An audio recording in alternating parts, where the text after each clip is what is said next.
Hey guys, welcome back to my channel. Today I'm going to be answering all of your weight loss questions. I'm going to keep it 100% honest, just try and help you guys as much as I can with all the questions that you have. I do get asked a lot of questions and a lot of times it is the same kind of questions, so I thought it'd be really helpful to just ask you guys what you would want to know basically and put it all into a video, and hopefully it will help you guys and it'll help everyone else that might stumble across this video. So if you are new to the channel and you don't know who I am, my name is Louise, and in January 2020, I embarked on a weight loss journey and I started at 269 pounds and I'm currently 147 pounds. So I have lost 120 something pounds. If you haven't already, subscribe to the channel and click the bell button and give this video a like because I know you're gonna like it because I'm answering all the questions, all right? And I'm gonna be as honest as I can be. Without further ado, let's just get started, all right? Let's get started on the questions. What was your insecurity about your body then and what's now? The thing is, when I was bigger, I didn't actually have like a specific insecurity. I knew for a fact that I really didn't like my arms. I would never wear vest tops. So I'd always wear, even when it was boiling hot, I would wear a vest top and then like a cardigan or Komodo thing over. But other than that, like I didn't have any nitpicky things about my body. I just knew I didn't like it. I knew I was overweight, like I knew I was obese. Now I've lost weight. I'm not self-conscious of my arms. If anything, they are my favorite feature of my body because I have worked hard to build muscle, and in my personal opinion, I really like my arms. But I am a lot more nitpicky on certain things like my legs, and even though I've got loose skin, I'm not really insecure about my loose skin. What I would say I'm probably most insecure about is my bum and my boobs from where I've lost weight. The skin like falls down, right? So on my bum, on the underneath bit of my bum, it's like I've got like little loose skin rolls, 2 maybe, and like it just makes me feel like it makes my bum look saggy. So that's why I'm trying to build muscle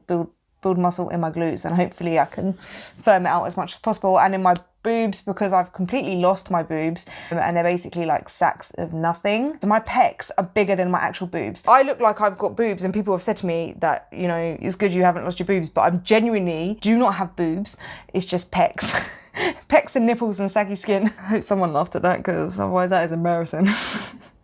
Have you ever tried intermittent fasting? No, I haven't tried intermittent fasting. When I first started losing weight, if I weren't hungry, I wouldn't have breakfast sometimes. And I was like, oh, I'm basically intermittent fasting, but I never actually did intermittent fasting. And I do recommend that you do have breakfast. I personally don't have anything against intermittent fasting. If it works for you, it works for you. But the only way intermittent fasting works is if you are in a calorie deficit. So if eating in a shorter time period will help you eat less, then of course it will work for you. How did your period affect your diet? If it did, I tend to have awful cravings and to eat for comfort from pain. Did your period change when you lost the weight? Did you have cheat days or cheat meals? How did you deal with effort days? Those days that suck so much you just want to gorge on everything yummy. Thanks for inspiring. Basically, I am on the contraceptive implant. Check it's still there. Yeah, it's still there.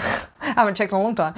Yeah, so I'm on a contraceptive implant and I did not have periods till it was like May, June time was the time I actually first started getting my period, and that was after losing quite a lot of weight. I genuinely think like when I lost a lot of weight, it either changed the amount of hormones in my body or it did something with the implant, because then my bleeding would become really bad, like really irregular. It took a while for it to all even out, which it eventually did. But then I started to get regular periods. So for the first few months, I never had a period. I didn't deal with any of that stuff, but when I did, I noticed I was a lot hungrier a week before my period. I didn't understand why at first. My body was bloated, I weighed a lot more, and I was like, what the hell was going on? After a few months, I realized the pattern, and like a week before my period, I was just ravenous, hungry, craving chocolates and stuff like that. And if you actually look into the science behind it, which I'm not going to go into now, maybe I'll link an article in the description for you to go and have a look at, but I researched about why our bodies do that, and it's all the different hormones and stuff. It made a lot of sense to me. When I did feel like that, I just gave myself a bit more room to eat a little bit more calories, because you do actually need a little bit more calories while you are about to come on your period or during your period. I increased my calories a bit and I just allowed myself, if I felt for a chocolate, it was mostly in the evening, if I felt for a chocolate, I would just allow myself that chocolate bar, even if it did bring me slightly over my calories. Even if you find it really difficult to lose weight during your period, just go to maintenance during your period. That's just my thing, and allow yourself to have that one chocolate bar. Maybe try and find a lower calorie chocolate bar, or if you can, make low calorie protein bars. But I just think it's just allowing yourself to actually have what you're craving in moderation is better than leaving it and just trying to push some cravings away, because you'll end up just giving into it and overeating on it. Personally, that's just what worked for me, so I didn't restrict what I was having. I allowed myself to go to maintenance, or even sometimes I would have 100 calories over. I would eat larger meals so that I wasn't really hungry, and then when I was craving chocolate or whatever I was craving, I would try and find either the lower calorie option to it, or I would just have what I wanted, you know what I mean? And when I was having cramps and stuff like that, you do want to just curl up on the sofa. You don't really want to do anything. You want to sit there with a hot water bottle, which is completely fine. Like, you know, sometimes we do need to take that time to relax, but remember, like, exercise is good for it. I knew that exercise will make me feel better, and I know it's kind of hard when I was sat there like in pain from cramps to think, you know, to exercise. But even just going for a walk, just getting your body moving, it actually really does help with the cramps, and I found that really helped. Being able to be a bit more kind to yourself when you're on, you know what I mean, will go a long way. As for cheat days and cheat meals and effort days, in the beginning, definitely I didn't incorporate a weekly cheat meal or a cheat day. I did have days where I was a lot less motivated, but I never thought effort. After I lost quite a bit of weight, and on my birthday, so about 7 months in, I had a cheat day on my birthday. I would say cheat day because it wasn't like necessarily, I didn't consider it a cheat day, but you know what I mean, overeating. And then a few times after, like once maybe every month, I would have a day where I would go off track. I wouldn't track my calories on them days. More recently, since I've lost the weight, I have definitely had days where I don't track and I overeat, because I'm more lenient now, because I know I'm maintaining and I'm not trying to lose weight. Especially when I got my back injury, I had a lot of effort days, so demotivated when I couldn't exercise, and I felt really bad, and like basically I felt sorry for myself, that I did have a lot of them days of like just being like effort, and I would eat way over my calories. But the thing is, like, I just get back on track the next day, and I don't really let it go over more than one day. The last couple of months, I feel like I've ended up having them days like once a week almost. And that's not me planning a cheat day or anything. It's just tends to happen like that. When I'm more hungry, I'll allow myself to eat more calories, you know, and then like some other days I'll not be as hungry and I'll eat less, and it evens out, and I'm just trying to learn to trust my body more. So yeah. Does the nutrition and food aspect ever get less tedious? Exercise is fun, but I can't stand how much energy and focus I have to use to be mindful of what I eat. I don't track macros. Only thing I track is protein. I just make sure I eat protein with every meal, and I go on MyFitnessPal throughout the day and I just check up on my protein. Other than that, the only thing I track is calories. I think it can get very tedious if you are just trying to be very specific on what macros and trying to fit all of your macros and stuff like that. Like, that's why I don't do that, because as long as you're eating, you're not cutting out all food groups, as long as you're eating fats, carbs, protein,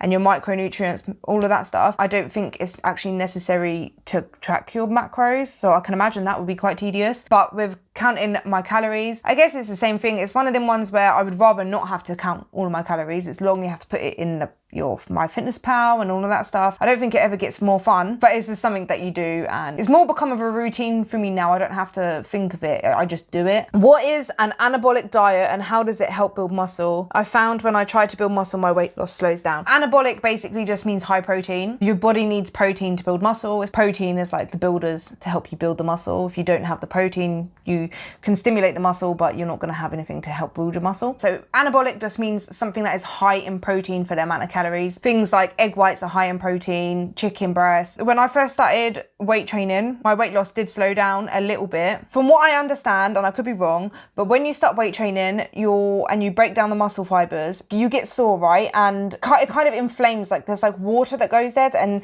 all of this stuff to repair the muscle. So you gain a little bit of water weight. I always notice when I am weight training, I always weigh a little bit more than what I would when I've had a few days of exercise. If I don't exercise for a couple of days, like my weight goes all the way down, and that's not me dropping fat, it's more water. And especially like when I weigh myself when my muscles are sore, I weigh a bit more. When you first start weight training, that will happen. Your weight might go up a little bit, or it might take a while for it to show on the scales, but it doesn't mean that you're not losing fat. The more muscle you have, the faster your metabolism is, like the more calories you burn at rest when you have more muscle. So you'll be doing yourself like a disservice if you just stop weight training because you think that you are not losing that much weight because you look at the scale and it's just not moving that much. Because after a while of me weight training, I literally had to increase my calories. I was on 1,500. I reduced it all the way down to 1,500. And then I started weight training and my weight was like going off like, I think it was like 1 pound every other week. And I was like, I know that's going to happen. Like, it's cool. Like my appetite increased as well at the same time. And I was like, oh, like, and then literally in a few weeks, or it's like a month or so, like my weight started dropping a lot. I was losing a lot of fat. And that was where, like, obviously I was building muscle, my metabolism was increasing. Obviously I was burning more calories. Just trust the process, right? Building muscle is very, very beneficial when you want to lose weight and you want to burn fat. How can I lose weight faster? I'm doing 1,800 calories a day, working out 5 times a week, but the scales aren't moving. My TDEE is 1,700 calories. Not sure what else to try. One, it depends on what you mean by faster. If you're losing 1 to 2 pounds a week, you don't need to lose weight any faster than that. But guessing that you mean maybe you're losing a pound every other week or whatever, and you want to lose it a little bit more. Just because you've used a calculator online, that doesn't mean your TDE is actually 1,700 calories. They're just estimates. It could be completely wrong. There's no way to actually know your real TDEE. They all just guess what your TDEE is. If you reduced your calories to 1,800 calories and you were losing weight before, now it's slowed down, then that means you need to reduce your calories more. No matter what, it's calories in, calories out. So either you could be working out your calories wrong and actually eating more than what you think you are, which is very, very common. Even like labels lie, labels can be off by 20%. So there's no way to know exactly how many calories you're eating. So only thing I can say is eat less, reduce some calories less, and that's the only way you'll lose weight faster. Obviously you're working out 5 times a week. You don't really want to be working out any more than that. Or you could, but that's up to you. Either increase your activity or decrease the calories. That's the only way like you'll lose weight. How did you get rid of your belly fat? You know, the pouch. I lost 30 pounds now. I lost a lot of visceral fat, but my subcutaneous fat right under my skin just won't budge. Also, how to tell when it's time to increase the weight on the weight machines. Cheers. You can't actually spot reduce fat no matter what. Like the only way to reduce fat, even visceral fat, is to just be in a calorie deficit. Continue with a calorie deficit. You can't train your abs or anything and hope that the muscle there will help burn the fat around it. Like, it doesn't work like that. The only way is through being in a calorie deficit long enough. Some people start losing their stomach first. Some people lose weight on their legs or arms first, but eventually the longer you're in a calorie deficit, the more fat you burn. The fat on your stomach could be gone. How to tell when it's time to increase the weight on the weight machines. I'm obviously not a professional, but for me, what I do is, say I had it on a 39 kilograms, I can do 3 sets of 10, and then on my last one I hit failure before I hit 10. When I go into the gym the next time and I try the weight again, if I can hit 10 reps again by my last set, then I know I can actually increase the weight. And then yeah, sometimes I just even just try it on the next weight. If it just feels easier, I move up the weight. Do you eat meals at the same time daily for weight loss? I remember you saying you don't do intermittent fasting, but which is nice because I don't want to go down that route. But how regularly did you eat? How consistent? Do precise meal times matter or help? And which meal of the day for you is the highest in calories, or are they around the same? I don't necessarily eat meals at the same time every single day. I personally eat 3 meals a day and like snacks between. I don't necessarily have a certain time. Obviously I wake up at a similar time every day and I probably eat breakfast around a similar time every day, but I don't actually have set meal times and I don't think it really matters. I personally try to spread my meals out evenly throughout the day, because if I leave it too long between meals, I'm going to get really hungry and I'm going to grab whatever I can grab and shove it in my mouth. My highest in calories, probably dinner, man. I actually feel like I eat more calories at dinner time than I do any other time. It tends to be dinner. I don't know why. Don't ask me, because I don't know. Does it make any difference if I eat carbs for dinner or not? No, it doesn't make a difference if you eat carbs for dinner or not. Eat carbs. I eat, literally while I was losing weight, I ate rice for dinner nearly every single night. That sounds fun, doesn't it? When you say it like that. I'd like to know how you fit exercise in having kids. So I drop my son off at school in the morning and I go to the gym, and my partner works nights, so he comes home in the morning before I leave to go, and he looks after my youngest while obviously my other son is at school. I go to the gym and I come back, he goes to bed, and I look after my son. So that's how I fit in exercise. I also like do push-ups in the house, so they're around. I go for walks in the evening. My partner wakes up, he gets up for dinner time, and he looks after the kids while I go out for my walk. But I also like, you know, take the kids out to the park and I walk. There's like outdoor gyms at the park, so I try and use that when I can. Just trying to be as active as I can. As you're also a mum. I had a cesarean section and my lower belly is really the biggest on me since pregnancy. When did you notice your belly was shrinking and do you still have loose skin? My belly started shrinking like basically like the first week. But that was only because the only reason why I noticed it is because my bloat was going. I was very bloated. Obviously I was eating a lot of food. I was constantly bloated. Like I didn't even know that I was bloated.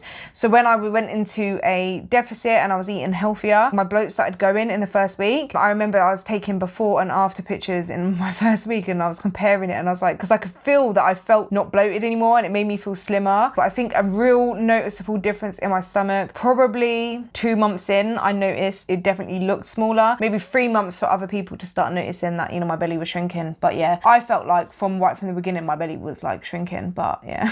Oh, also, do you still have loose skin? Yeah, I do have loose skin. Still, I will link down below my loose skin video if you want to see, but yeah, I definitely have loose skin. Did you leave carbs altogether, like rice, breads, pastas? No, I ate carbs all the time. Do you think you get more results when you train or focus on your diet? Definitely making sure that you're in a calorie deficit. So you can train as much as you want, but if you're eating in a surplus, you're going to gain weight. So definitely focusing on diet. If I was to have to pick one, definitely diet, but working out and exercising will help you be healthier, help you get in a calorie deficit and help you lose weight. I feel like they both are beneficial. How do you navigate eating healthy with kids? Do they eat the same as you? We all have breakfast at the same time. They have the same as me. So if I have like porridge, they're having porridge, or they have like Weetabix. Lunch, they have different lunch to me. A lot of the times I eat a lot of salads. They are not really salad kids, like they're just not. For dinner time, it depends on what it is. If I'm gonna have my chicken breast and broccoli and my Nando sauce, they're not gonna have that. I genuinely think they're sick of chicken. I cook them so much chicken, they don't even want to eat their chicken no more. I do cook separately from them. They eat very similar to me, but obviously it'd be different. They'll have like other stuff with theirs. But I do make, like, you know, when I make recipe meals, casserole or spaghetti bolognese, all of that stuff, they eat the same as me then. That's why I end up having a chicken breast, because it literally is not that long in the oven, and then I fry the broccoli and the green beans and it's bam, bam, bam, thank you, ma'am. And I do that when I get home from my walk after they've eaten their dinner. So yeah, and then I eat that and then get them to bed. So this comment made me laugh, and it's not even a question, but I had to say it, yeah. I took a before picture and 6 months later my pic was bigger. Oh my days. Literally leave a like right now if you relate to that, because I'm telling you, I relate to that, because I remember in the past that happened to me so many times. How many before pictures I took, and then I looked back like a few months later and I was like, damn, I was slimmer then. Why can't I look like that now? Are you a stress eater? I can't seem to stop grabbing anything and everything when I'm bored and stressed. It's the main component to my weight gain because it's emotional or mental attachment. I'm finding it's really hard to stop. Do you have any tips or advice? Yeah, I am definitely a stress eater. Like this week I've been stressed and I've found myself wanting to eat food. So definitely what helps me when I feel stressed, I want to go in the cupboard and eat something. Just get out the house and go for a walk definitely helps me. Like just if you can, get out for a walk or try and get your mind on something else.